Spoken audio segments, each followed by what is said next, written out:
Ya, shalom, selamat malam walaupun saya syutingnya sore ya.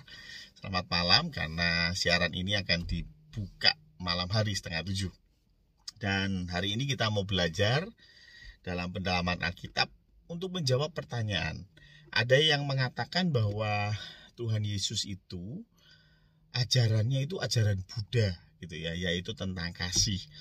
Dan mengatakan bahwa Tuhan Yesus dari usia 12 tahun itu pergi berkelana ke India dan belajar agama Buddha dan kemudian pulang ke Israel dan mengajarkan ajaran itu ya, sehingga dikatakan bahwa ajarannya Tuhan Yesus itu ajaran Buddha. Nah, kita mau belajar nih pada malam hari ini, betul nggak sih ya? Oke, mari kita berdoa sebelum kita masuk dalam pembahasan lebih lanjut. Tuhan, terima kasih untuk pertolongan Tuhan, walaupun kondisi tidak bisa bersama, tetapi secara online kami bisa belajar bersama-sama. Biarlah Engkau yang beracara pada malam hari ini. Hanya di dalam nama Tuhan Yesus kami berdoa. Amin. Oke, ya, jadi sekali lagi ada pertanyaan nih, Tuhan Yesus itu kemana sih? Ya, selama berapa berarti 18 tahun gitu ya.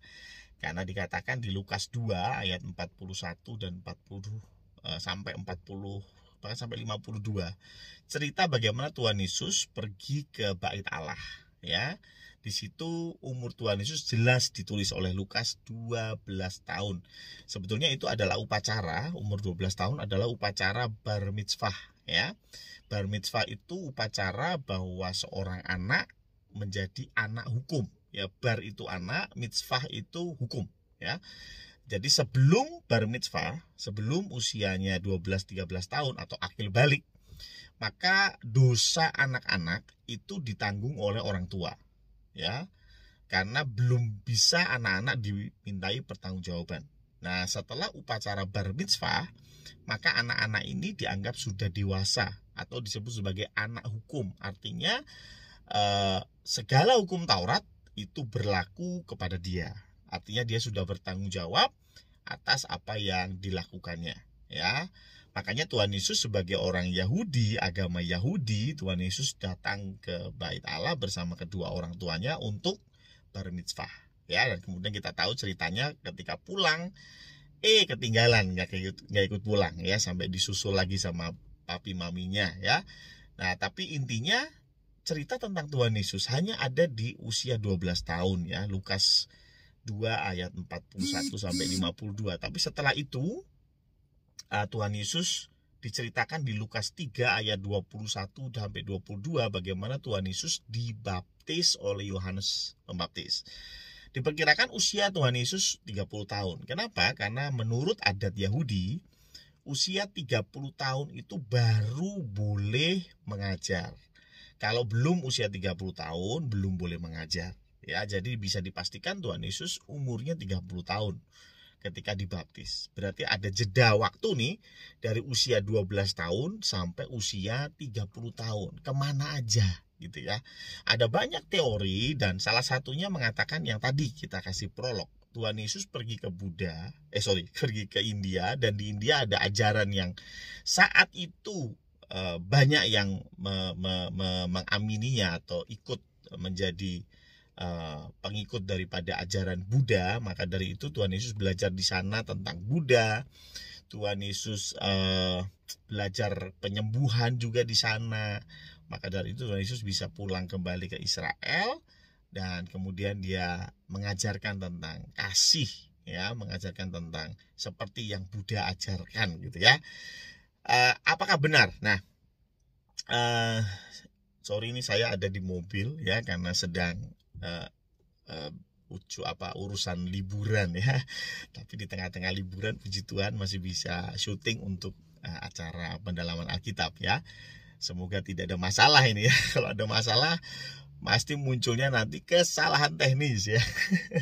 Oke, apa betul? Nah, kalau saya nggak mau berpikir jauh ya, karena banyak di YouTube Bapak Ibu bisa cari, ada yang menyangkal dari sisi sejarah ya, seperti Pak Bambang Nursena, dia sudah menjabarkan bahwa teori-teori itu nggak masuk akal. Ada yang mengatakan di India sana ada banyak yang yang kasih nama Isa, ya, Isapura, ada Isa apa gitu ya. Dan dikatakan Isa ini adalah merujuk kepada Yesus, ya, karena Yesus dalam bahasa Arab dikenal dengan sebutan Isa. Ya, tapi Pak Bambang Nursena sudah menjelaskan dengan detail. Beliau ambil dari sisi sejarah, ya, bahwa lah Isa itu disebut Isa, ada nama Isa itu mulai kapan gitu ya. Nah, mulai ada agama Muslim, artinya baru muncul abad ke-6, sedangkan Isapura itu sudah dari abad pertama, artinya ya itu pasti bukan Isa, tapi satu dewa, ya, dari dewa Hindu yang juga disebut dengan Isa, ya. Jadi Pak Bambang Nursena sudah jelaskan itu, jadi saya nggak mau jelasin lagi juga, ya. Kalau ada yang mengatakan ada buku-buku yang sempat diterbitkan dari penerbit-penerbit yang menyampaikan bahwa ada catatan sejarah tentang satu orang, ya, yang belajar agama Buddha dan lain sebagainya, itu pun sudah dibahas oleh pendeta-pendeta yang ahli di bidang itu, ya. Salah satunya Pak Estra Soru itu juga sudah membahas hal itu. Nah, saya tidak menyanggah dari itu, ya, tapi saya mau kita logika saja sederhana.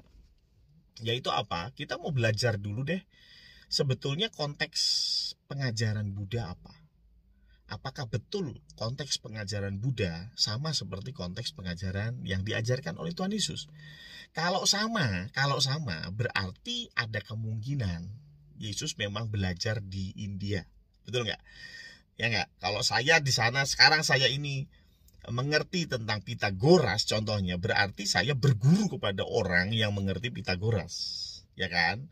Kalau ajaran saya tidak begitu, ya pasti tidak. Saya belajar misalnya di STT yang alirannya Calvinis, ya tentu saya akan mengajarkan tentang Calvinis, begitu kan? Logika sederhana, ya. Kalau saya kuliahnya di STT jurusan Calvinis atau aliran Calvinis, ya aneh kalau saya kemudian lulus dan menjadi seorang ustadz gitu. Itu kan nggak nyambung gitu ya, karena urusannya beda, ya. Calvinis Kristen, ya ini kok malah jadi Wahabi gitu ya. Wahabi kan susah, ya.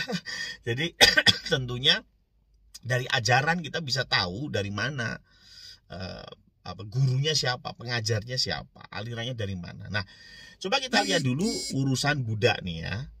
Urusan Buddha. Nah, Buddha ini diajarkan oleh Siddhartha Gautama, ya. Siddhartha Gautama ini sebetulnya backgroundnya agama Hindu. Dia seorang putra mahkota dari kerajaan Kosala, ya. Lahir tahun 623 sebelum Masehi, ya. Jadi pada waktu itu mungkin Israel, ya, dibuang ke Babel, ya, kisah Esra Nehemia. Nah, ini Siddhartha Gautama lahir, ya. Background dia adalah mayoritas agama pada waktu itu Hindu, walaupun belum menjadi sebuah agama yang, ya, jadi satu, yaitu Hindu, ya, masih banyak aliran gitu, ya. Tapi intinya backgroundnya adalah dari agama Hindu, ya, percaya dewa-dewa dan lain sebagainya. Nah, waktu dia lahir ada petapa, namanya petapa ini petapa Asita, mengatakan bahwa besok, ya, dia meramalkan bahwa Siddhartha ini akan menjadi petapa gitu, ya. Nah, ini kemudian meresahkan ayahnya. Kenapa? Ya karena ayahnya kan perlu penerus untuk kerajaannya, ya, jadi raja lagi gitu, ya. Tapi kok dikasih tahu petapa bahwa ini akan menjadi seorang petapa. Petapa pada waktu itu, ya, meninggalkan keduniawian. Nah, nggak mungkin jadi raja. Maka dari itu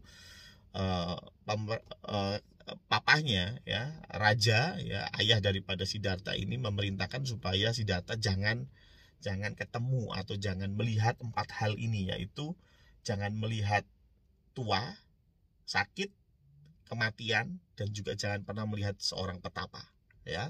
Maka dari itu Siddhartha Gautama dibesarkan di istana dengan segala kemewahan, supaya tidak melihat orang tua, tidak melihat orang sakit, dan tidak melihat orang mati, juga tidak melihat seorang petapa. Tapi setelah dia dewasa, dia bisa keluar dari kerajaan dan dia melihat hal-hal ini. Ada orang yang sakit, ada orang yang mati, ada orang yang tua. Dan ini membuat dia tidak bisa tenang. Dia memikirkan sampai usia 29 tahun dia memutuskan menjadi seorang pertapa, ya. Dan umur 35 tahun dia mencapai kesempurnaan, ya, pencerahan, ya. Nah, pencerahan ini yang kemudian disebut sebagai Buddha. Jadi Buddha itu yang tercerahkan. Jadi Buddha ini nggak cuma Siddhartha Gautama, ada banyak, ya. Tapi yang pertama kali itu Siddhartha Gautama. Dia yang menemukan caranya supaya menjadi tercerahkan, gitu ya.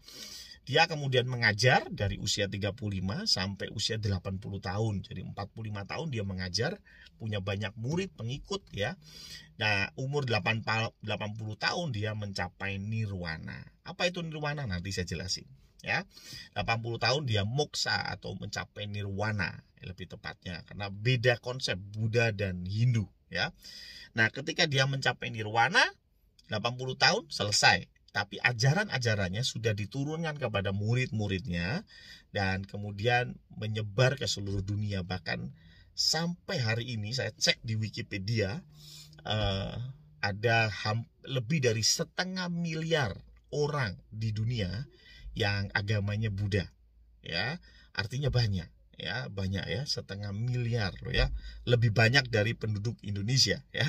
2 kalinya penduduk Indonesia, ya, kurang lebih, ya. Itu agamanya Buddha. Jadi banyak, ya, orang yang beragama Buddha. Nah, apa sih yang maaf, apa yang ditemukan oleh Siddhartha? Apa yang menjadi pokok ajaran daripada Siddhartha Gautama? Yuk kita lihat.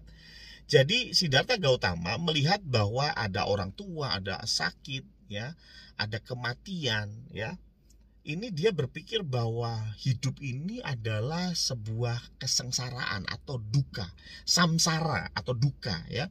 Nah, duka ini sesuatu yang tidak menyenangkan seperti sakit, tambah tua, ya.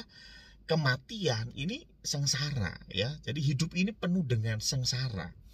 Maka dari itu orang lahir lagi dan sengsara lagi, lahir lagi, sengsara lagi.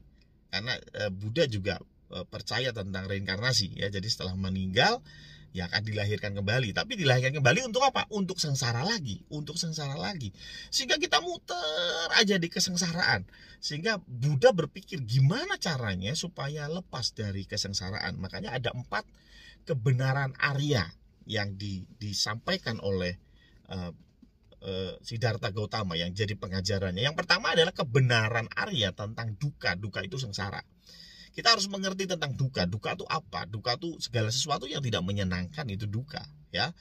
Ketika kita sakit, tua, ketika kita menginginkan sesuatu, itu duka, ya. Nah, kemudian yang kedua, kebenaran Arya tentang asal mula duka, ya. Siddhartha Gautama mengajarkan asal mula duka adalah keinginan, ya. Keinginan. Ya, contoh, kita lapar itu kenapa sih? Ya karena pengen makan. Ya, sehingga lapar itu duka kelaparan itu karena kita ingin makan. Kalau kita tidak ingin makan, maka kita tidak lapar, ya. Kenapa kita lebaran bersedih? Karena pengen jalan-jalan nggak punya duit. Ya kan? Nah, supaya tidak duka, supaya tidak sengsara, gimana caranya? Buddha mengajarkan, ya jangan memiliki keinginan jalan-jalan. Kalau kita nggak pengen jalan-jalan, maka kita nggak akan sedih ketika lebaran nggak jalan-jalan. Betul, ya? Luar biasa, ya. Jadi ini luar biasa kebenaran yang diajarkan oleh Buddha, ya.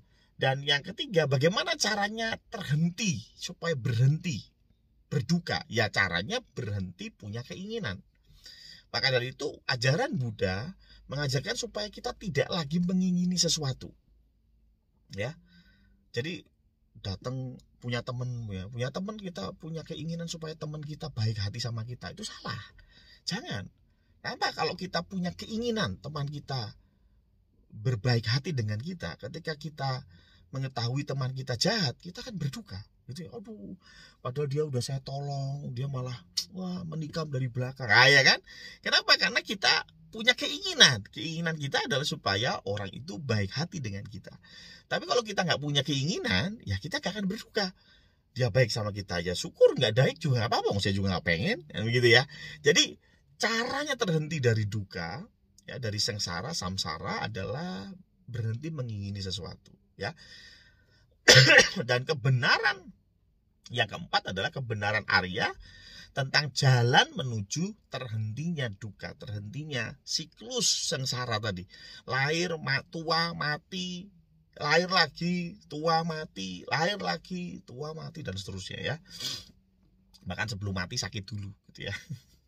Nah, maka dari itu ada 8 jalan mulia yang diajarkan oleh Siddhartha Gautama yang menjadi doktrin dari agama Buddha, yaitu pengertian yang benar, pikiran yang benar, ucapan yang benar, perbuatan yang benar, mencari nafkah yang benar, daya upaya yang benar, perhatian yang benar, konsentrasi yang benar. Ada 8 jalan mulia dan itu yang diajarkan. Maka dari itu masalah moral agama Buddha itu luar biasa ya. Saya bisa angkat topi kepada mereka ya, karena mereka betul-betul bahkan ajarannya tidak boleh menyakiti binatang, bahkan semut pun jangan dibunuh. Waduh, luar biasa. Nyamuk itu gigit kita ya karena dia juga butuh makan. Ya sudah, enggak apa-apalah ya, kita donor darah sama nyamuk. Wah, luar biasa ya. Mereka begitu mengasihi, bahkan kasihnya luar biasa. Ini agama Buddha karena tadi supaya mereka tidak mengingini sesuatu ya. Dan apa goalnya? Goalnya bagi agama Buddha itu nirwana. Nah, kita salah kalau berkata nirwana itu adalah surga. Bukan.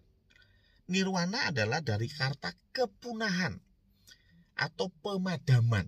Pemadaman apa? Pemadaman keinginan. Kalau kita sudah betul-betul tidak mengingini sesuatu, kita betul-betul gak pengen apapun, maka kita akan punah. Dan kepunahan itu nirwana. Ya, makanya isi adalah kosong, kosong adalah isi gitu ya. Karena kalau kita mengosongkan keinginan kita, sebetulnya kita sedang menuju nirwana ya. Sampai pada akhirnya kita betul-betul hilang, musnah ya, atau mungkin bisa disebut mokso ya. Tapi sedikit berbeda ya. Itu dari pandangan Hindu ya. Tapi intinya goalnya adalah nirwana, kepunahan ya, pemadaman. Oke. Ini ajaran tentang Buddha. Ya, mungkin nggak begitu tepat, tapi paling tidak ini yang menjadi pokok doktrin daripada agama Buddha ya. Boleh ditanya kepada biksu, jangan tanya sama orang Buddha.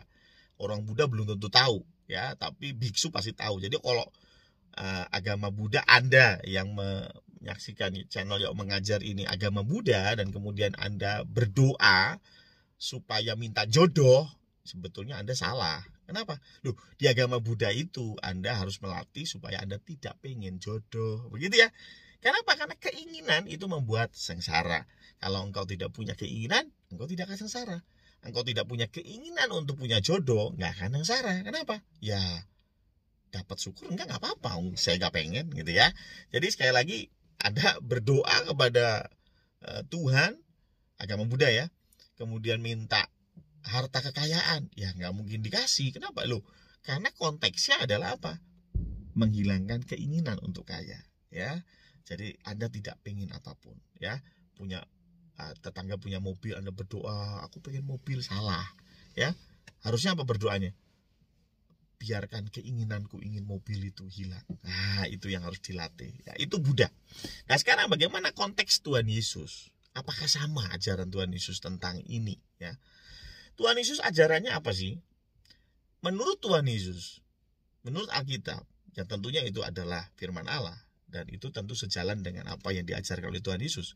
Masalah utama kesengsaraan, mati, ya kan?